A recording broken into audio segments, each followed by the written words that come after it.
So let's turn to 2 Corinthians chapter 3. आइए हम निकालेंगे दूसरा कुरिन्थियों उसका 3रा अध्याय। Here it says,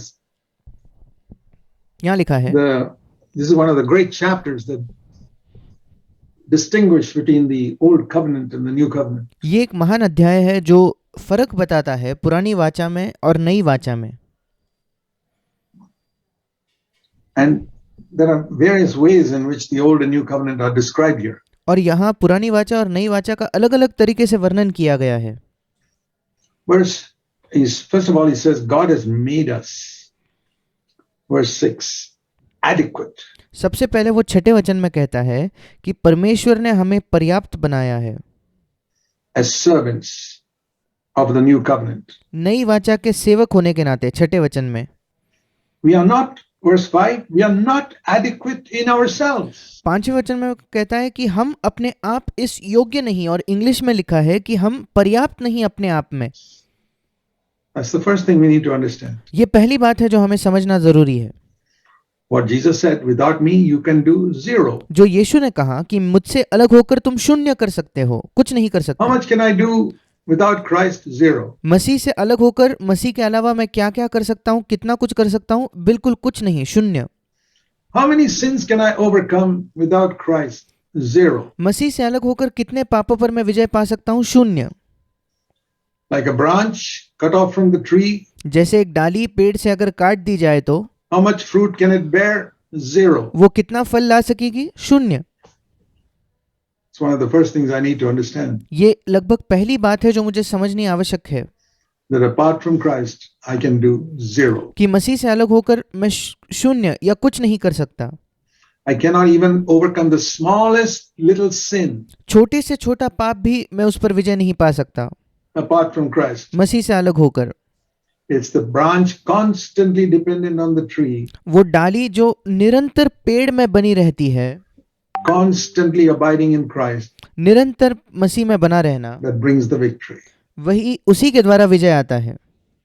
And anytime you're defeated, it's because you're not abiding in Christ at that moment. और अगर कभी भी आप हारे हुए हो तो इसका मतलब ये है कि उस समय आप मसीह में बने नहीं हो। The branch doesn't bear fruit because it's cut itself off from the tree. डाली फल नहीं लाती क्योंकि उसने अपने आप को पेड़ से काट लिया है, अलग कर लिया है। So, we are not adequate in ourselves. और इसलिए Number one lesson. पहला पाठ जो यहाँ लिखा है कि हम अपने आप में पर्याप्त नहीं है। 2 Corinthians 3:5. दूसरा कुरिन्थ 3रा अध्याय 5वां वचन। As to consider as if something coming from ourselves. कि हम अपनी ओर से किसी बात का विचार कर सके कि कोई बात हमारी ओर से आती है। You can determine with all your heart to overcome, you'll never overcome. आप अपने पूरे हृदय से निश्चय कर सकते हो कि मैं जय पाऊंगा, पर आप जय नहीं पा सकोगे। Many of us have tried. हम में से कईयों ने कोशिश की है। Oh, I'm going to have this wonderful message. I'm going to fight and overcome. But अब मैंने ये अद्भुत संदेश सुन लिया है, अब मैं संघर्ष करूंगा, लड़ूंगा और मैं जय पाऊंगा। what is the result? पर उसका परिणाम क्या हुआ? Maybe you overcame something and you became proud of it. शायद आपने किसी बात पर जय तो पा ली, पर आप उस विषय में घमंडी हो गए। When you overcome something and you become proud of it, you have fallen deeper.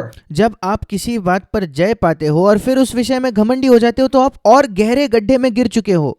For example, उदाहरण के तौर पर you overcome anger one day. एक दिन आप गुस्से पर विजयी होते हो।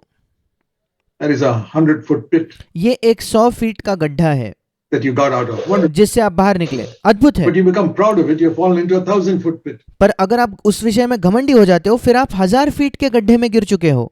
What is the use of that type of overcoming? फिर इस प्रकार के जय पाने का फायदा क्या? Getting out of a 100-foot pit and falling into a 1,000-foot pit? 100 feet के गड्ढे से निकलकर 1000 फीट के गड्ढे में गिरना। We don't see that sin is very subtle. हम ये नहीं देख पाते कि पाप बहुत धूर्त होता है। It doesn't. What comes from yourself will only lead you to pride. जो आपके अपने अंदर से आता है वो केवल आपको घमंड की ओर ही ले जाएगा।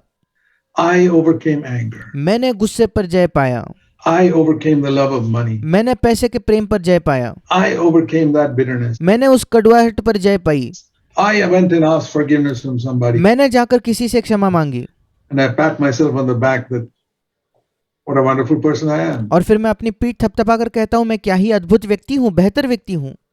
That is the worst sin of all. ये सबसे बुरा, सबसे बदतर पाप है। It was better you lost your anger than बेहतर होता कि आप गुस्सा हो जाते। become proud. घमंडी होने से तो बेहतर था कि आप गुस्सा हो जाते। See, the devil is a deceiver. शैतान एक धोखा देने वाला, हमको फंसाने वाला है, And our lusts deceive us. और हमारी जो लालसाएं हैं वो भी हमें धोखा देती है। Without God's help, we won't even know what victory over sin is. परमेश्वर के सामर्थ्य के बिना हम ये भी नहीं जान पाएंगे कि पाप पर विजय होता क्या है। First lesson, we are not adequate in ourselves to get this overcoming life. पहला पाठ यही है कि हम अपने आप में पर्याप्त नहीं कि इस विजयी जीवन को हम प्राप्त कर सके। Our adequacy, verse 5, must come from God.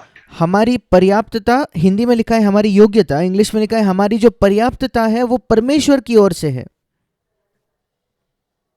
Where Jesus explained it so clearly. यीशु मसीह ने इतने स्पष्टता से इसको समझाया। The branch cannot produce fruit apart from the tree. डाली पेड़ से अलग होकर फल नहीं उत्पन्न कर सकती। Even a child can understand that. एक छोटा बच्चा भी इस बात को समझ सकता है। Have you understood that? क्या आप इस बात को समझ गए हो That apart from abiding in Christ, whatever you call victory over sin, कि मसीह में बने न रहते हुए आप जिस चीज को प्राप्त करते हो, आप जिस चीज को पाप पर विजय कहते भी होंगे, is only yoga, वो केवल योगा है। फिर self-determination. वो खुद का निश्चय है, खुद आपने कोशिश की है। It's controlling anger from the outside. वो ऐसा है कि गुस्से को आपने बाहरी तौर पर तो उस पर काबू कर लिया, Anger is still in the heart. पर हृदय में अब भी गुस्सा है। That's not victory. वो विजय नहीं है।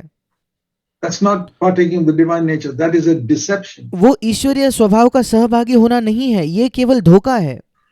And if you live in CFC with that type of deception, और अगर आप CFC में इस प्रकार के धोखे के साथ जी रहे हो तो you'll get a big surprise when Christ comes again जब मसीह वापस आएगा तो आप बहुत आश्चर्यचकित हो जाओगे and discover that you are fooling yourself. और आप ये पाओगे कि आप अपने आप को मूर्ख बना रहे थे। Dear brothers and sisters, मेरे प्रिय भाई और बहनों, if you hunger, Jesus said, if you hunger and thirst for righteousness, अगर आप धर्म और धार्मिकता के भूखे और प्यासे हो तो यीशु ने कहा He will fill you with genuine righteousness. वो आपको वास्तविक या असली धार्मिकता से भर देगा। There's a lot of fake righteousness. बहुत सारी झूठी धार्मिकता होती है। The Pharisees had it. फरीसियों के पास वो थी। A lot of today's Christians have it. आज के कई मसीहियों के पास वो है। It's not the real thing. वो सच्ची बात, वास्तविक बात नहीं है। And what a surprise they'll get when Christ comes again. और क्या ही उनको एक आश्चर्यचकित वे हो जाएंगे जब मसीह वापस आएगा। And even if they were sitting in CFC thinking they had the real thing, they never had the real thing. और यद्यपि वे CFC में बैठे थे, उन्हें लगता था कि उनके पास असली या वास्तविक चीज है, उनके पास वास्तविकता नहीं थी। Whatever they had, they were proud of. जो कुछ उनके पास था उसके विषय में वे घमंडी थे। Please remember this. कृपया इसे याद रखें। If you have genuine victory over sin, that out of partaking of the divine nature, one of the primary characteristics of it अगर आपके पास वास्तविक पाप पर विजय है जो ईश्वरीय स्वभाव का सहभागी होने का परिणाम है, तो ऐसे पाप पर विजय की प्राथमिक चिन्ह ये है, it will make you a very, very humble person. वो आपको एक बहुत बहुत नम्र व्यक्ति बनाएगा। The more victory you have, the more humble you'll become. It's like I जितना अधिक विजय आपके पास होगा उतने ही अधिक आप नम्र होंगे। used the example of the branch that bears the most fruit is the one that hangs down by the weight of the fruit. जैसे मैंने उदाहरण का इस्तेमाल किया है, जिस डाली में सबसे ज्यादा फल होते हैं, जो डाली ज्यादा फल से लदी हुई होती है, वो उन फलों के वजन के वजह से ज्यादा नीचे झुक जाती है। Humble. नम्र। The one that has no fruit or only one fruit, that branch stands erect like. जिस डाली में कोई फल नहीं होता या एक ही फल होता है, वो ऐसे सीधी खड़ी होती है, वो नीचे झुकती नहीं। Genuine victory वास्तविक विजय over sin, पाप पर वास्तविक विजय, genuinely partaking of God's nature will make you humble because that is the nature of God. असलियत में अगर आप परमेश्वर के स्वभाव के सहभागी हो गए हो तो वो आपको नम्र बनाएगा, क्योंकि यही तो परमेश्वर का स्वभाव है। Jesus said, "Learn from me, for I am humble of heart." यीशु ने कहा मुझसे सीखो क्योंकि मैं अपने हृदय में दीन या हृदय में नम्र हूँ। I mean, I'm giving you these general warnings so that we don't deceive ourselves मैं आपको ये चेतावनियां इसलिए दे रहा हूँ ताकि हम अपने आप को धोखा न दे। about what victory over sin is. इस विषय में कि पाप पर विजय होता क्या है, इस विषय में हम धोखा न खाएं। So, first lesson, our adequacy, verse 5, is not from ourselves, it is और इसलिए पहला पार्ट ये है कि हमारी पर्याप्तता हमारी ओर से नहीं है, God. Then, वो परमेश्वर की ओर से है। और उसके बाद God makes us adequate, verse 6. छठा वचन, परमेश्वर हमें योग्य, या जैसे इंग्लिश में लिखा है परमेश्वर हमें पर्याप्त बनाता है As servants of a new covenant. वो हमें नई वाचा के सेवक होने के पर्याप्त बनाता है। I believe that that's another word we must remember. मेरा यह विश्वास है कि यह दूसरा शब्द है जो हमें याद रखना है। If you are truly entered into the new covenant, you will be a servant. अगर आप वास्तविकता में नई वाचा में प्रवेश कर चुके हो तो फिर आप एक सेवक बनोगे। You'll be a servant of all people in the church. कलीसिया के सारे लोगों के आप सेवक बनोगे। Your attitude will never be one of I'm the boss around here. आपका रवैया कभी भी ये नहीं होगा कि यहाँ मैं बॉस हूं, मैं सबसे ऊपर हूं। And if you're an elder brother in a church, you'll be a much greater servant than all the others. और अगर आप किसी कलीसिया में प्राचीन या अगुए हो तो फिर आप तो दूसरों से बड़े सेवक रहोगे, आप सबके सेवक रहोगे। That's a mark of a true elder brother in the new covenant. नई वाचा में एक वास्तविक प्राचीन का यही तो चिन्ह है। The elders and the Pharisees, they were different. They held their heads high and जो फरीसियों में प्राचीन थे वो बिल्कुल अलग थे, वो अपना सिर ऊंचा करके they were big shots among them. वे उन लोगों के बीच में बहुत बड़े लोग मालूम पड़ते थे। But no, पर नहीं, God makes us not rulers. परमेश्वर हमें अधिकारी नहीं बनाता, He makes us adequate as servants. वो हमें सेवक होने के नाते पर्याप्त बनाता है।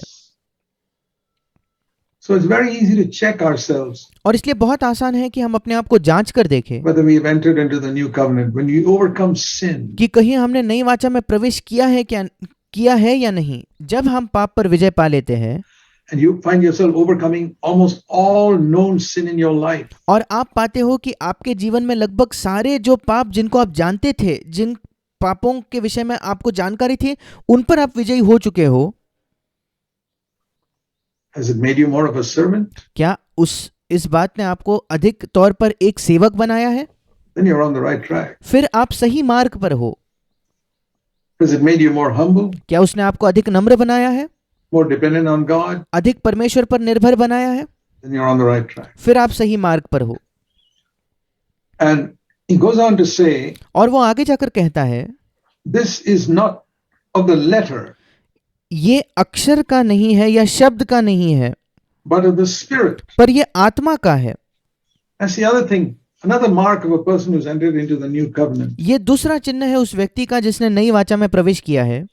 He's not glorying in keeping the letter of the commandment. You know, वो आज्ञा का जो अक्षर है उसे मानने में महिमा नहीं करता। the letter of the law व्यवस्था का एक अक्षर था, एक शब्द था in the Old Testament, पुराने नियम में, and the letter of the law in the New Testament, और नई वाचा में जो व्यवस्था है उसका भी एक अक्षर है, where you take some verse which you are obeying very accurately, जहां आप कोई वचन ले लेते हो जिस वचन को आप बिल्कुल सही तरीके से उसकी आज्ञा मान रहे हो, and you judge everybody else around you who's not keeping it. और आप अपने आसपास बाकी सारे लोगों का न्याय करते हैं जो उस वचन को नहीं मान रहे। It's a mark of a Pharisee. ये एक फरीसी होने का चिन्ह है। And to be a new covenant Pharisee is worse than being an old covenant Pharisee. और नई वाचा का फरीसी होना पुरानी वाचा का फरीसी होना से ज्यादा बदतर है। There are a lot of new covenant Pharisees. और कई नई वाचा के फरीसी होते हैं। They take the letter of something written in the New Testament. नई वाचा में लिखा हुआ कुछ जो होता है उसके शब्द को या उसके अक्षर को वो ले लेते हैं And judge others with it. और उसके साथ वो दूसरों का न्याय करते हैं And glory that they themselves have overcome it. और वे इसमें आनंद बनाते हैं कि उन्होंने खुद तो उस पर विजय पा ली है। You know, it's very subtle. This pride is such a deceptive, subtle thing. और ये बहुत ही धूर्त, घमंड जो है बहुत ही धूर्त और बहुत ही धोखा देने वाली चीज है। You have to hate it and fear it. हमें उससे नफरत करनी है, उससे डरना है, more than anything else. किसी भी और बात से ज्यादा हमें घमंड से डरना है। This is what prevents a lot of fellowship between people, लोगों के बीच सबसे ज्यादा संगति को यही रोकता है, between husband and wife. पति पत्नी के बीच। Pride. घमंड घमंड घमंड। One thinks I'm better than the other. I एक सोचता है कि मैं दूसरे से बेहतर know हूँ, more than the other. मैं दूसरे से ज्यादा जानता हूँ। Yeah, that's what ruins fellowship in a marriage also. एक विवाह में भी संगति को यही बिगाड़ देता है। So we have to be servants, and we are not majoring on the letter. और इसलिए हमें सेवक होना है, और हम अक्षर पर जोर नहीं देते, अक्षर हमारे लिए मुख्य नहीं है।